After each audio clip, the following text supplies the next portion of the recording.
ایک علمی مسئلہ ہے، میں اس لیے اس بھرے جلسے میں وہ بیان کر رہا ہوں کہ میں یہ چاہتا ہوں کہ اب آپ کی اپنی زبانیں بھی کھلیں، آپ لوگوں سے بات کریں، آپ علماء دین سے پوچھیں یہ چیزیں حقیقت ہیں یا نہیں، اگر ہیں تو اب تک کیوں چھپا کر رکھی گئی، کیوں ملوکیت کا اسلام ہی کا پرچار آج تک ہوتا رہا ہے۔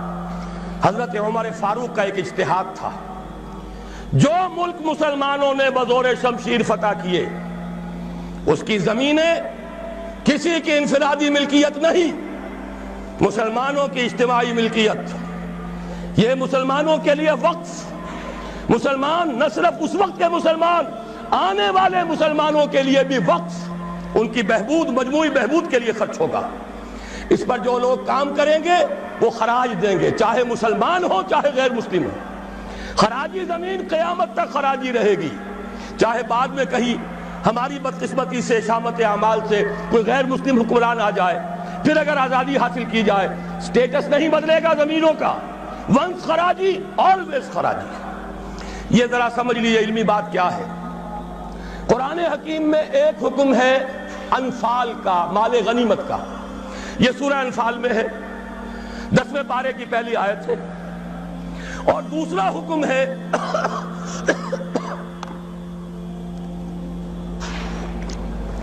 اموال فے کا، یہ سورہ حشر میں ہے۔ اموال غنیمت کا قانون یہ ہے کہ 5واں حصہ 1/5 بیت المال کا، 4/5 مجاہدین میں تقسیم ہو جائے گا۔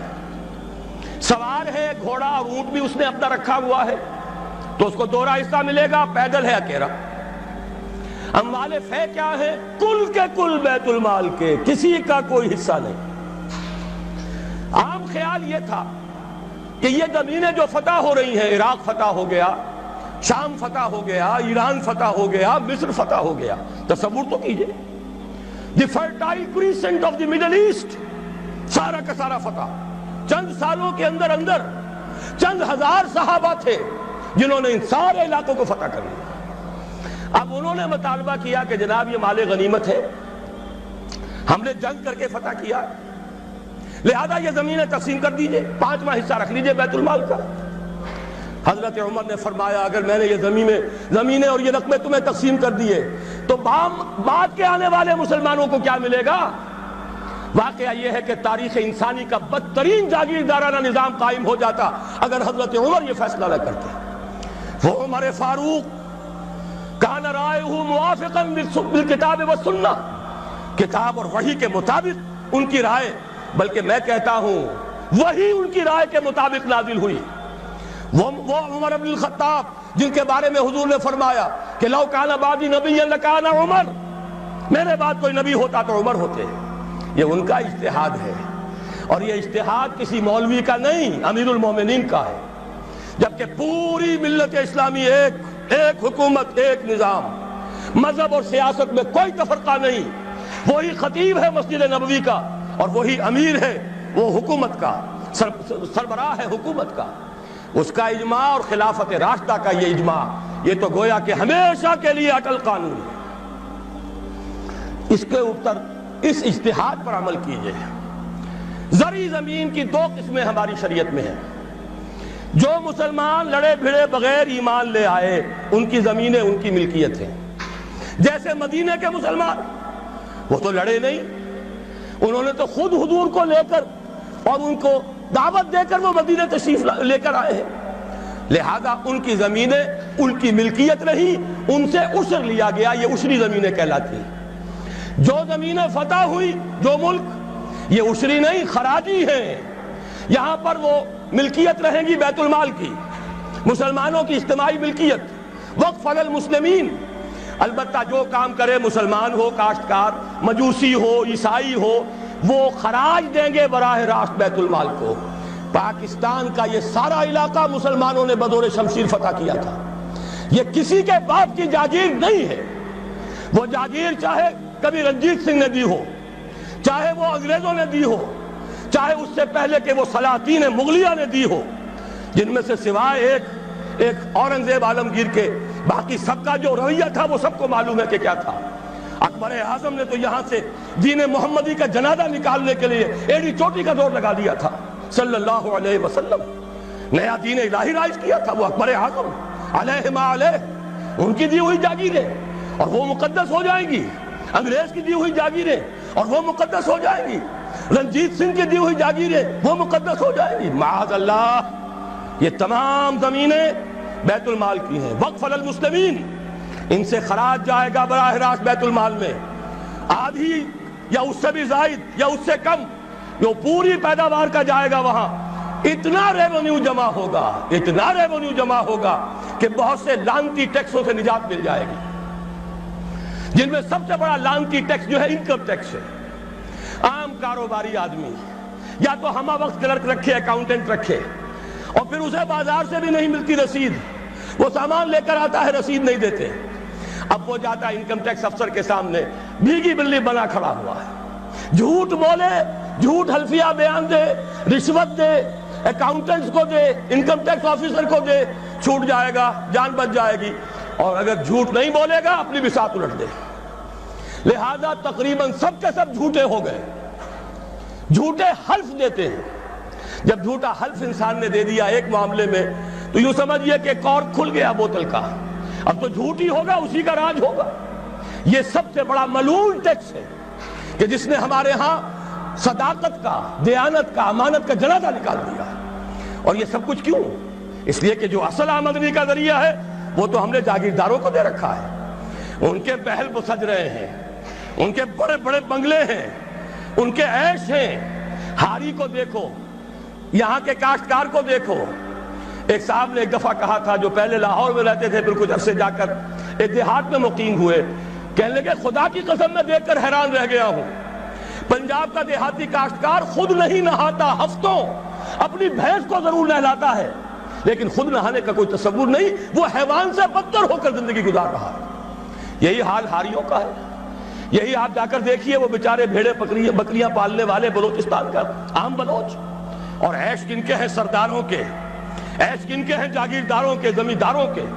یہ سارا نظام ختم کر کے اور اس اجتہاد کی اصول پر یہ ساری زمینیں خراجی ہیں۔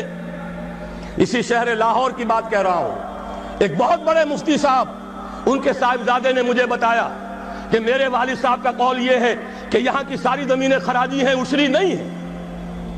لیکن جب انہی کے دارالعلوم میں ہمارے ایک ساتھی نے استفتاء لکھ کر بھیجا تو ان مفتی صاحب نے دستخط نہیں کیے، کسی اور چھوٹے مفتی سے، وہ جو مفتی صاحب ابھی سمجھئے کہ ابھی وہ ایکسرسائز ہی کر رہے ہیں، اپرینٹس ہیں، ان کے ہاتھ سے دستخط کروا کے بھجوا دیا، یہ تو عشری ہے۔ یہ حال ہمارے علماء کا ہو چکا ہے۔ کیوں ہو گیا ہے؟ یہ سارے ادارے کن سے چلتے ہیں؟ چندے کون دیتے ہیں؟ سرپرستی کون فرماتا ہے؟ وہ تو وہی لوگ ہیں۔ سرمایہ دار کا چندہ نہ ہو تو دارالعلوم نہیں چلے گا، سرمایہ دار کا چندہ نہ ہو تو یہ سارے جو بھی ٹھاٹھ بچھے ہوئے ہیں، جو بڑی بڑی مسندیں سجی ہوئی ہیں، جو بڑی بڑی جائیدادیں بن گئی ہیں، ریاستیں بن گئی ہیں، یہ کہاں سے آئیں گی؟ لہذا سچ بات کیسے کہی جائے؟ ان کے لیے ہیں مشکلات ہیں، لیکن اب ہمیں حقائق کو علل اعلان کہنا ہوگا۔ وہ جو اقبال نے کہا تھا، وہ شعر تو آپ کو سنایا جنرل صاحب نے، کس نہ باشد در جہاں محتاج کس، نقطہ شرع مبینی نس تو بس۔ اور میں آپ کو شعر سنا رہا ہوں جو حرف قل لفظ میں پوشیدہ تھی اب تک، اس دور میں شاید وہ حقیقت ہو نمودار۔ اور میں ابتدا میں کہہ چکا ہوں علامہ اقبال کی بات، میں ان کا ادنا طالب علم ہوں، ویسے میں انہیں کوئی معصوم نہیں سمجھتا، ان کی عملی زندگی ہمارے لیے مثالی نہیں ہے، قابل تقلید نہیں ہے، ان کا فکر ہے جو بہت بلند ہے۔ مجھے آج کے دور میں، اس پوری صدی میں، فکر کے اعتبار سے ان کے قریب بھی کوئی شخص نظر نہیں آیا آج تک۔ 60ویں برس میں ہوں اپنی عمر کے میں، اور مطالعہ کر رہا ہوں کم سے کم 40 برس سے۔ لیکن یہ کہ اپنی جگہ ہے، عظمت ایک پہلو سے بہت ہے، دوسرے پہلو سے وہ ہمارے لیے کوئی واجب التقلید نہیں۔ عملی زندگی خود وہ کہہ گئے، اقبال بڑا اپدیشک ہے، من باتوں میں موہ لیتا ہے، گفتار کا یہ غازی تو بنا، کردار کا غازی بن نہ سکا۔ کوئی بات نہیں، اللہ معاف فرمائے گا عمل کو۔ بات صحیح کہی ہے، اور وہ یہ کہی ہے کہ دور ملوکیت میں اسلام کے چہرے انور پر جو پردے پڑ گئے تھے، آج وقت آیا ہے کہ ان پردوں کو اٹھا دیا جائے، ڈنکے کی چوٹ کہا جائے یہ زمینیں خراجی ہیں، کسی کی ملکیت نہیں ہے، کسی کے باپ کی جاگیر نہیں ہے، یہ سب مسلمانوں پر وقف ہے، ان کی بہبود کے لیے ہے۔ ان سے خراج براہ راست جائے، نیا بندوبست اراضی کیا جائے۔ جو پہلے کام کر رہے ہیں ان کا حق فائق ہے، الفضل للمتقدم پہلے موجود ہیں جو کام کر رہے ہیں، ورکیبل یونٹ بنا دیا جائے۔ اور یہ وہ بات ہے، سن 82 میں میں نے صرف 2 مہینے کی خطا کی تھی، ضیاء الحق صاحب کی شورا میں 2 اجلاس اٹینڈ کیے تھے، اور ڈنکے کی چوٹ کہا تھا کہ خدا کے لیے ایک کمیشن بٹھائیے، جید علماء بھی ہوں اس میں۔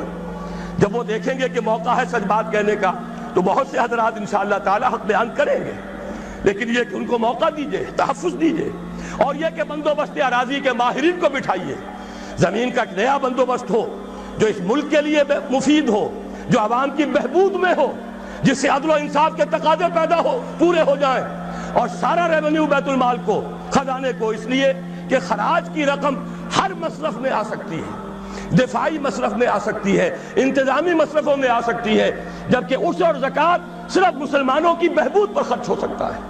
لیکن خراج کا معاملہ یہ ہے کہ بہت سی چیزیں جس کے لیے ہمیں ٹیکسیشن کا سہارا لینا پڑتا ہے، وہ سب کے سب بھی ہم اس خراج کی رقم سے پورا کر سکیں گے۔ بہرحال یہ بڑا مشکل کام ہے، اس مشکل ہی کے لیے دعوت دینے کے لیے آپ کی خدمت میں حاضری ہوئی۔ مشکل کے بغیر دنیا میں کبھی کچھ نہیں ہوا، قربانی کے بغیر کہیں اسے آپ توہین رسالت نہ سمجھ لیں، معاذ اللہ ثم معاذ اللہ، قربانی کے بغیر محمد الرسول اللہ والذین معہ،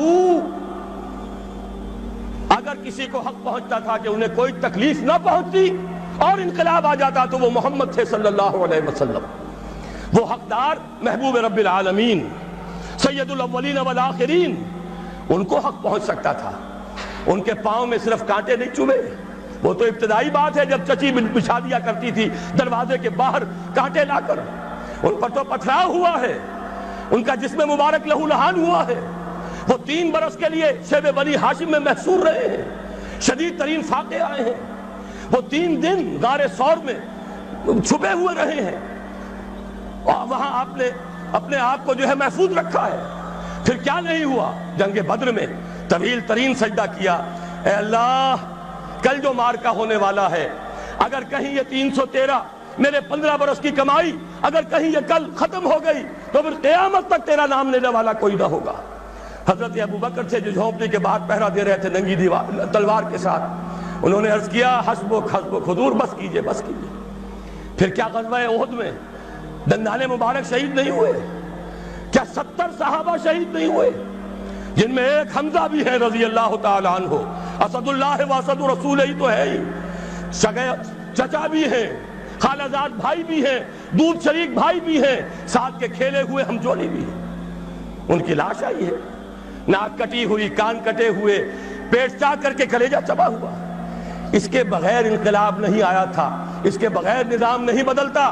یہاں تو زرعی ٹیکس کوئی لگنے نہیں دیتا، مرکز سے ذرا سی کوئی پالیسی مجھے تو نہیں معلوم کہ کیا آئی ہوگی، مجھے کوئی توقع نہیں کہ وہاں سے کوئی خیر بھی آ سکتا ہے، لیکن یہ کہ کوئی ایسی تھی کہ وہ نازک مزاج شاہاں، ان کے لیے تو وہ بھی ناقابل برداشت ہو گئی۔